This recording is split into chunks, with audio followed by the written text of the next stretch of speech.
This is Democracy, a podcast about the people of the United States. A podcast about citizenship. About engaging with politics and the world around you. A podcast about educating yourself on today's important issues. And how to have a voice in what happens next. Welcome to our new episode of This is Democracy.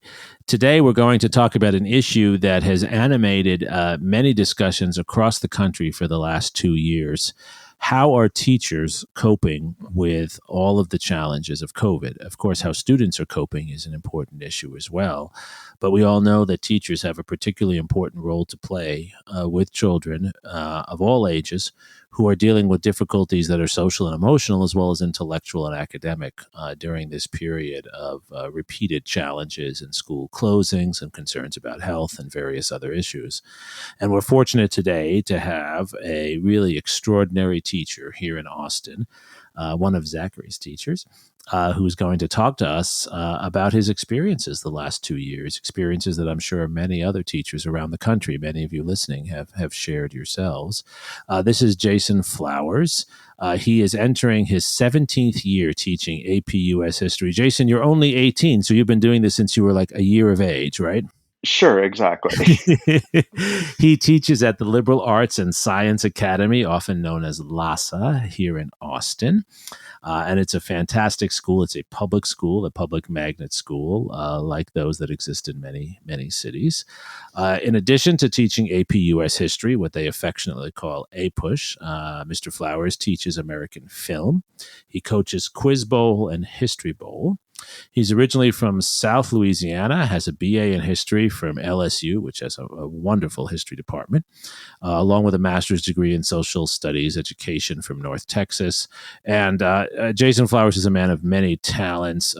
Zachary in particular wanted me to mention that Mr. Flowers likes to ride his road bike around Austin, and he has 2 cats, Moxie and Muffin, whom he and his partner Meagan dote upon, and apparently have calendars and photos of throughout the classroom. Is that correct, Zachary? Indeed.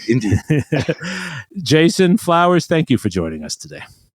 Absolutely. I really appreciate you having me on, and I hope that I'm able to share some of these experiences that we've gone through since the pandemic started. It's been quite a ride. I'm sure it has, and I'm so happy that you've been willing to join us, and thank you for all that you do, and thank you to all the teachers out there who are listening to us and all the work you put in for students every single day. Before we turn to our conversation with Jason, we have, of course, Zachary's scene-setting poem. Zachary, what's the title of your poem for this very special podcast? Nowadays. Now, you know one of your teachers is listening, so you need to do a good job here. Okay. All right, let's hear it. We have become accustomed nowadays to looking anywhere but the obvious holes. The months, weeks, days, they were once mere minutes that disappeared between that Halloween and this Valentine's Day, between this birthday and that funeral. Yes, they have become years now. I sit down and write about the little rose that I see out of my window as it sings alone. I will not write her story. I cannot describe it. How this long year is dying, yet never stays dead. We live now in a world that goes around a little rose, and as we fly, the neighborhood of heaven stands. But the stars, they are finished with our mistakes and loves. Long gone the moon, but its emptiness still visible in the sky. We have become accustomed nowadays to looking each other in the eyes from far away, to the bitter water that comes out of ancient pipes, to the ice that melts inches from the fragile heart, the memories stuck somewhere in the aortic valve, beating. And there, if one can see it, the stars in another land, one sees surely the myriad pains of 2,000 years of hearts.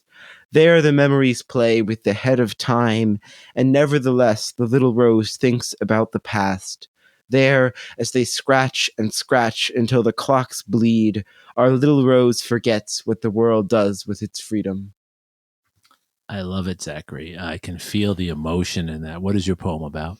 Well, my poem was really about, it comes from me revisiting some words that I wrote actually originally for German class like a year and a half ago in the middle of when the pandemic was just getting started, and trying to frame that with some of the, I think, more far-reaching conclusions that we might be able to draw at this moment about the ways in which the pandemic has changed our sense of time, our sense of self, our memories of the past few years.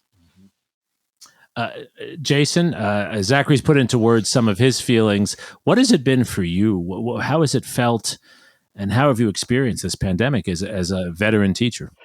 It's interesting because that allusion to our sense of time, it's crazy to think that really our last normal day of school was March 12th of 2020. So it's been almost 2 years exactly. And really, on the one hand, it seems forever, and on the other hand, it seems like it was just yesterday that we were doing normal things and not wearing masks at school. So it's been crazy. It's been a crazy experience. The transition from normal school to this really weirdly extended spring break in 2020 to virtual teaching for almost a year and a half. It was really a lot. And I have to admit that I don't know if my experience as a teacher during the pandemic can stand for a proxy for a lot of teachers or most teachers or anything like that, because and you mentioned in the intro that the Liberal Arts and Science Academy, LASA, where I teach and have taught for the bulk of my career, it's a very special school. We're a public magnet school.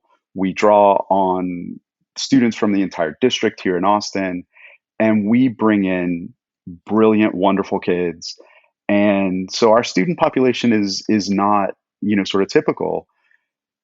And so our experience teaching during the pandemic, it's been, on the one hand, our students did in a lot of ways stay engaged, and they did school in a way that was meaningful. But at the same time, we experienced a lot of the problems and a lot of the issues that other schools and other teachers and students did, where the disconnection from each other, from the teachers, from the classroom, and the really huge pressures of being isolated from their peers and from their schools. It was a huge challenge, and continues to be, I think. I mean, I think that we're not really approaching anything normal quite yet, and I don't know that we will for a while. So I don't know. I don't know exactly how much detail you want me to get into about what the experience was like, but it's been quite the ride. So how did the pandemic, in particular, in those first few months of virtual learning, change the way that you approach your teaching, and how did it affect the sort of teacher-student relationship? Well, right, and so that's really how it affected our teaching. I think for me and for my teaching partner Kim Pettigrew, who I've taught with for years at LASA, and we both teach U.S. history. We really had to think a lot about what were the essential things that we had to do in our class, and transition all of those things into a virtual environment. And it really was very bad timing for us when the pandemic started, because we were really close to the end of the year, really close to AP exams. And so we were in that final push to get our kids ready. And it was crazy to try to get all of our curriculum into a place where we could get it to the kids in some sort of efficient manner, and also to try to get the kids those last sort of skills and review things that we needed in order to get them ready for the AP exam. And then, of course, we didn't know what the AP exam would look like or if it would even exist. And so it was a huge transition. But we were pretty well prepared. We had already started a lot of the process, and it was just a matter of getting it all finished in the time that we had, so that we could do what we needed to at the end of that year. But how it changed student relationships, it's really crazy because the kids that we taught in that first pandemic year where, we made that transition in March, we knew those kids really well. We had been in the classroom with those kids, and so it wasn't as hard because those relationships were already built. Whereas last school year, where we didn't know if we were going to be in person or not, and then we, sort of firmly made the decision that we were going to be virtual in the first semester, and then we sort of started coming back to campus, but then really none of our students did, or not very many in the first semester, and then a few in the second semester. With those students, we never were able to build those relationships in a way that we would be able to if we were in person. So I almost feel like, and I hate to say this, that the students that I taught last year, I mean, I barely knew them. So many of the classes, so many of the Zoom sessions that we had were just, a whole screen of black boxes with names, because we didn't require the kids to turn cameras on. And so very few of them did. And so there are some students I taught last year that I barely know what they look like. And that's just crazy for me to think about. I think the subject matter, the history that you teach is probably particularly relevant to a student learning virtually or learning in the midst of a pandemic when society seems to be so much in ruins in many ways.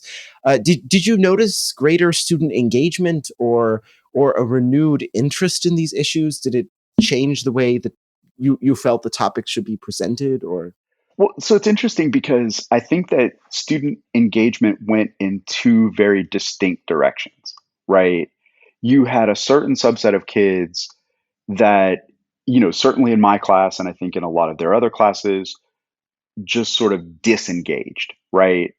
And so for a lot of kids, again, that sense of isolation and that sense of not being connected to their peers meant that they really just sort of disengaged with school entirely or mostly.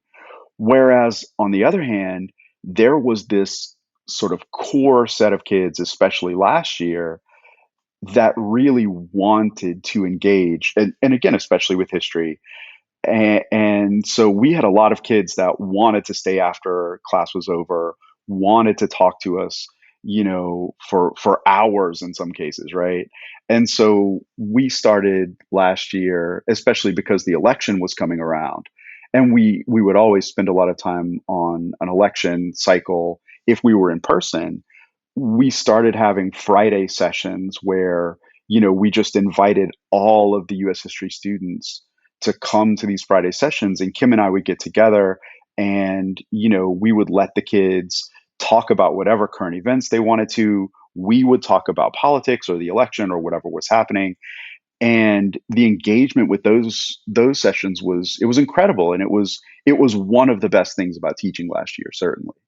Do you feel, Jason, that the kids on the other side of that spectrum, those who were disengaged for all kinds of reasons, did they really just miss out? In some sense, yes. In some sense, no. It sort of depends on the kid. I think that a lot of the students were able to sort of do a minimum level of work and just sort of get by last year. But of course, this year, I think a lot of those students, at our school, at schools across the country, are really sort of figuring out that they really did lose quite a bit of learning, and I think they're going to feel that. I think that this generation of students is going to feel that for the rest of their academic career, however long that may be. Yeah, I was going to ask you exactly that. I mean, are you seeing already some of the lingering effects just from the last year to two in the different activities and achievements of different groups of kids in the classroom now? Oh, sure, because and you think about it just from Zachary's perspective, right? So, you know, for students his age that are juniors in high school right now, they really only went to school for, a semester and a couple of months as freshmen, lost their entire sophomore year to COVID, and now are coming back into the classroom as juniors, having missed, what is at our school a pretty pivotal year for developing, writing skills, math, sort of, all across the board. And so now coming in as juniors, it's a struggle for some kids. And that's the case for kids of any grade level, right? But it's certainly something that, and there's been a lot of research, right? At the end of last school year, McKinsey, like published this big report about learning loss for students, and there's been a lot of attempts to study this and to try to quantify it in some meaningful way, but certainly you see it just in the classroom on a daily basis. You see the gaps that have been created by COVID. And what are schools like yours doing about that? I mean, certainly we are trying to focus more on skills work, study skills, even, trying at least in the humanities, right, to make sure that the kids get the analytical skills, the writing skills, the reasoning skills that they're going to need to be successful once they get to college and on their AP exams or whatever else they're doing as they're finishing up high school. And it's a lot more, sort of individual instruction. It's more office hours. It's more tutoring.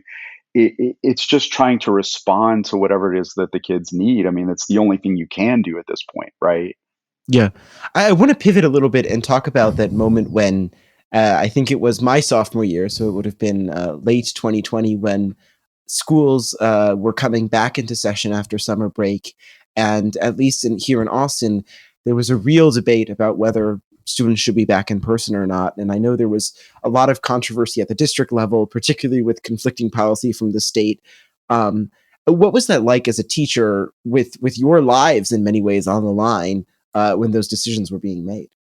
That was a really weird time because we were certainly in quite a bit of limbo because we didn't know, would we be back on campus in person? Would we have students in the classroom, or would we simply be teaching from campus to, students who were elsewhere?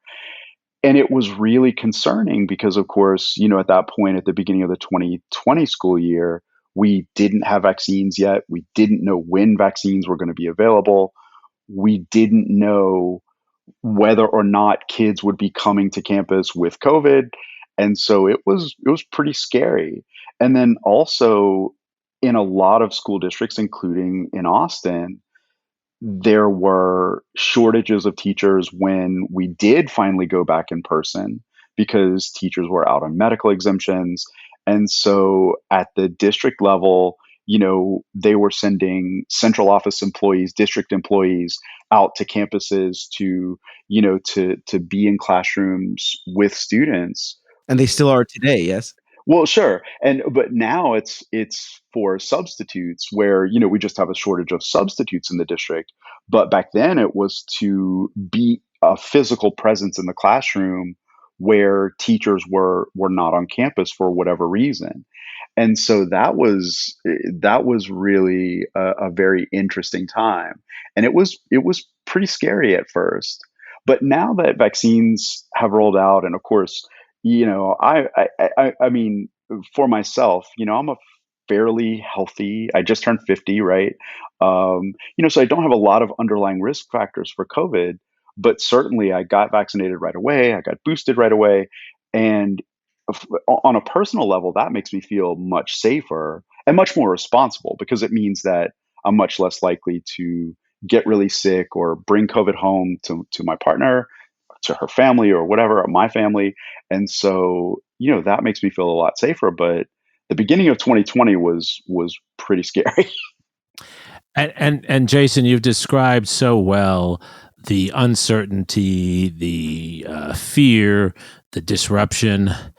How have you and other teachers stayed sane? I mean, because it seems like your lives were being upended week after week, and you weren't in control. Often decisions were being made, as you implied, about who was coming back to school and who wasn't, that you had no control over.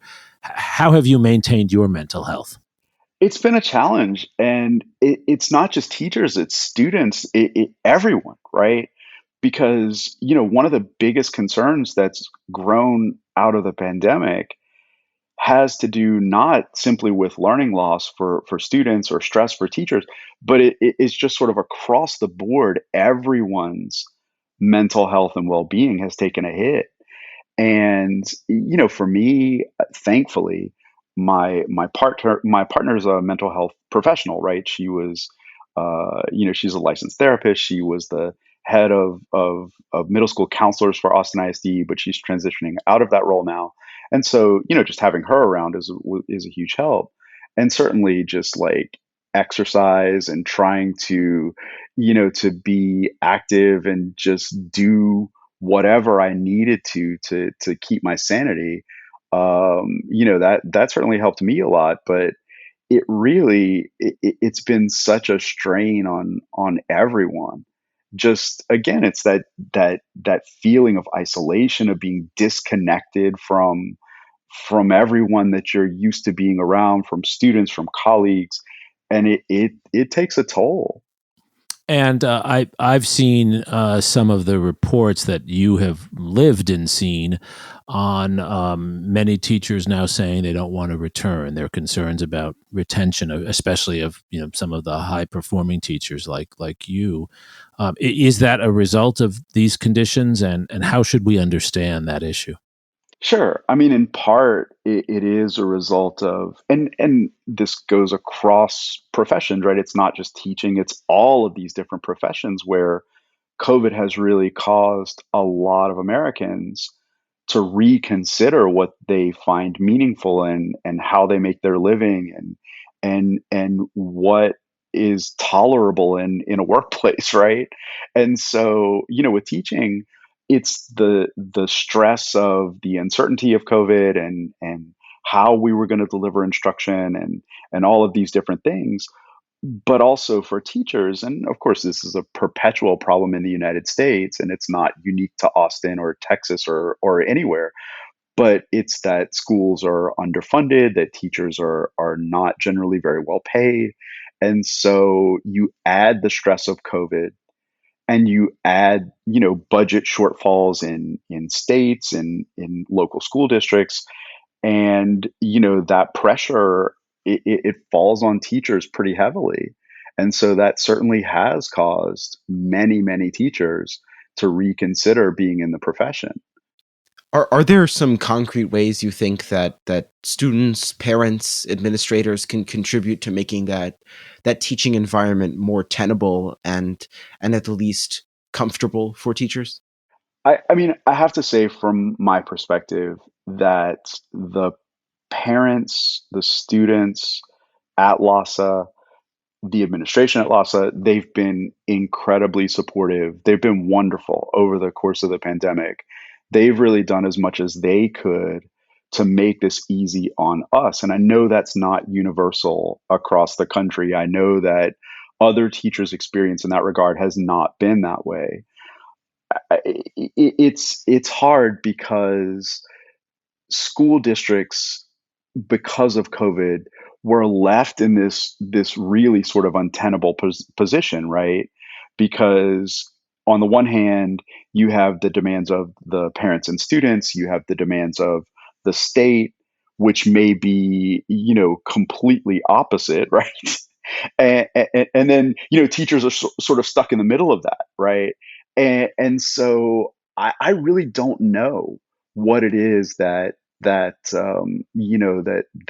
could be done to make this any better. I will say that the federal government, right, the CARES Act, the ESSER funds that were put at the disposal of school districts, some school districts use those to mitigate the effects of the pandemic on teacher, sort of mental health and mental wellness. The same for students. whereas other districts chose not to use those funds in that way. So I don't know. I'm not sure exactly what the answer is there. It's interesting, though, that you brought that up. I mean, one of the recurring questions on our podcast is what role should the federal government play in our democracy? And it does sound like there's a potential role for the federal government to play in providing resources during moments of high stress and difficulty for communities of teachers and learners to actually have resources they need to adjust to the circumstances. Yes? I think so, and again, I think that the ESSER funds were a very good move in that direction, but because the funds were so subject to the desires of and the priorities of local school districts, of states, or whatever the case may be, I think that the way that those funds were used was highly variable across the country. And I think that potentially they could have been used in some really constructive ways and maybe weren't all the time. And just for our listeners, just a little background: the ESSER funds were money appropriated by Congress, a little more than $13 billion, actually, that was distributed to various state agencies, including state education agencies. And as Jason says, of course, state agencies had choices as to how to use that money, but it was money appropriated on a bipartisan basis, actually, by Congress, and it's important that we recognize how important that money could be for teachers like Jason Flowers and others. Jason, what about the debates we're having now about critical race theory and how we teach history? To me, as a historian myself, these debates seem like an attack on the integrity of teachers, that I don't trust what you're doing in the classroom, and I want to surveil what you're doing, and I want to make sure that you're not teaching the, quote, wrong history, whatever that is. Correct me if I'm wrong, or don't, and I'd love to hear your reaction to my obviously loaded question there. So I will say this. The thought of government at any level being involved in my classroom is really scary. Because again, there's a chilling effect, right? It's, am I going to say the wrong thing today? Is there a thing that I'm going to talk about in class that's going to somehow get me in trouble? And it's frightening. I've been in the profession a long time. I'm a lifer, right? I'm not going anywhere. I want to retire as a teacher. And so the idea that the state of Texas or any state is going to be involved in what teachers say in the classroom in that sort of prohibitive way, right? Because obviously we have a state curriculum in Texas, and we're supposed to teach the things that are in the state curriculum, and that's fine. That's understandable, and that's been, the case since I've been in the classroom. But the idea that just mentioning something in class that is offensive in some way to a student, that's scary, and because you never know what that's going to be. And critical race theory, I have to, I don't even know what to say about critical race theory, because I teach a high school U.S. history class that is, it's obviously meant to be college level. It's preparing kids for an advanced placement exam. But critical race theory is not in our curriculum. It's not something that you would teach in an AP US history class. And so, on the one hand, when people say, "Oh, critical race theory," I don't. Okay, fine, whatever. I'm not going to teach that in class. But I do have to teach about slavery. I do have to teach about racism. I have to teach about discrimination. And all of those things are real, and they exist in American history, and they continue to exist. And so I don't know exactly how to approach those topics other than how I always have. And I just hope that that doesn't get me in trouble. Right. And the irony is that as the state as the state gets more authoritarian, if you will, and more conservative and reactionary in their approach to these issues, the students that you're teaching in many ways have become far more open-minded and engaged in these debates that are happening in classrooms, on university campuses, etc. Right? Sure. And I don't know. I worry that the students are becoming more engaged in these debates, certainly. I hope that they're also open-minded, right? Because I would like to think that that is true, and I would like to think that they are receptive to a variety of ideas. And again, I hope that that's true. What do you say to those who are distrustful of what goes on in the classroom? I mean, I think that's a lot of the issue here, Jason, right? I hear different people saying they're worried that their children are being taught to hate America or to hate the fact that they're white or whatever it is. And I've never experienced that from a teacher. How do you respond to that? How do you try to build trust for what you're doing as a teacher of integrity in the classroom? I really don't know the answer to that question. I invite any legislator in the state of Texas that wants to come and sit in on my class to do so at any time. And I truly don't believe that anything that I teach in the classroom teaches any of my students to hate America, but I do believe that every student of American history should question America, should question things that have happened in our past, and should make informed decisions about what should happen in our future. And that's what I want my students to do. It's all I've ever wanted my students to do. That's so well said, and I couldn't say it better myself. I've long, Jason, invited legislators when I taught at the University of Wisconsin and here at the University of Texas. I've invited legislators to come to class. Once in a while they do. And I've long said that we'd be far better off if the people criticizing what they think is happening in our classrooms actually came to see before saying what they believe, see what we're doing. And I can tell from what you've said that you're creating an engaging classroom where many points of view are accessible to students, where they're assessing those points of view and coming to their own opinions based on factual knowledge, not based on myth, right? I certainly hope so. I really do try to do that, and I hope that I've succeeded over the years. I think you have. Zachary, as a student in Mr. Flowers' class and other classes with other teachers at your high school, how do you react to seeing your teachers as well as you as students going through all the difficulties we talked about? Difficulties related to COVID, but also the politicization and the partisanship of our time. How does this affect you seeing all of this?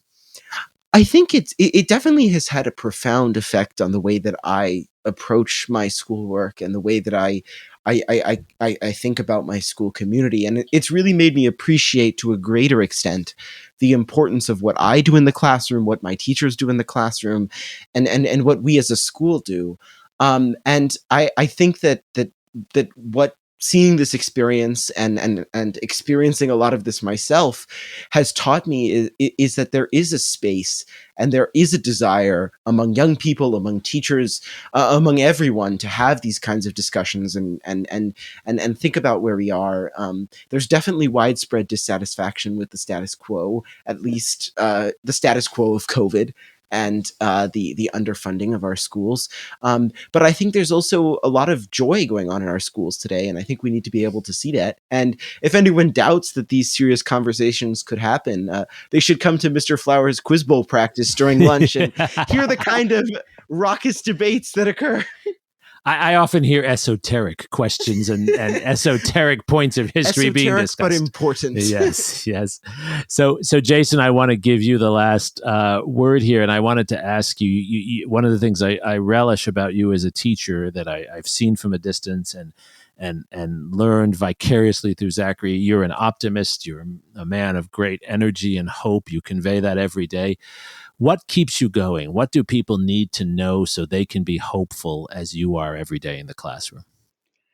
I will say that the thing that keeps me the most hopeful is that through all the years that I've been at LASA, I've seen so many of my students do incredible things, become college professors, become politically engaged, politically active, and just do all sorts of really wonderful things. And that's what really keeps me going.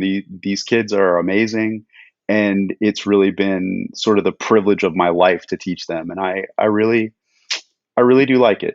It's been pretty great.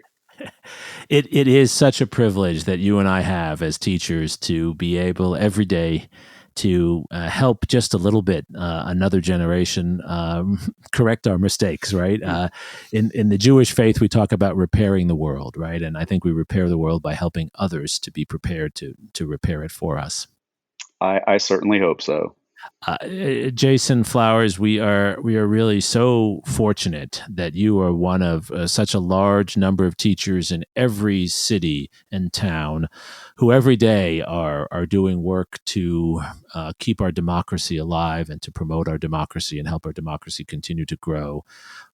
As Thomas Jefferson, who devoted much of his life to thinking about education, said, a democracy is really built upon the teachers and the educators of its time. And we're fortunate that you're in this profession with so many others at LASA and other schools. Thank you for taking the time tonight when I'm sure you had papers to grade and lesson plans. Including mine. Including Zachary's paper. Thank you for joining us tonight. Thank you so much for having me. I really appreciate it. And Zachary, thank you for your insights. What was it like doing a podcast with your teacher on the podcast? I don't know. I'm not sure I've processed it fully yet. We'll be dealing with that afterwards. Okay. Well, thank you, Zachary, for your poem. And thank you most of all to our loyal listeners and to all of those out there who help their teachers to do their jobs, to support their teachers in their communities. It's really important we do that. Thank you for joining us for this week of This is Democracy.